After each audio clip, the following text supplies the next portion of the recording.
সাম্প্রতিক সময়ের নিয়োগ পরীক্ষাগুলোতে আসা বাংলা থেকে কিছু প্রশ্ন।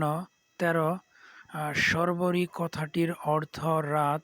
১৪ পাথরে পাঁচকিল বাগধারাটির অর্থ সৌভাগ্য। ১৫ none but A full is always right বাক্যটির যথাযথ বঙ্গানুবাদ ভুল মানুষেরই হয়। ১৬ শুদ্ধ বানান গুচ্ছ কোনটি? ত্রিভুজ, প্রণয়ন, বিমর্ষ। ১৭ সাহিত্য সম্রাট হিসাবে কাকে অভিহিত করা হয়?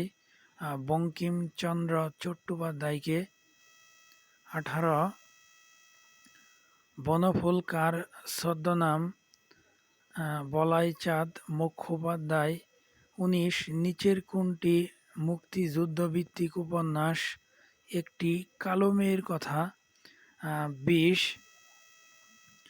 কোন বাগধারাটির অর্থ ভিন্ন? আদায় কাঁচকলায়। ২৬ চর্যাপদ কোথা থেকে আবিষ্কার করা হয়? নেপাল। ২৭ খনার বচন কি সংক্রান্ত?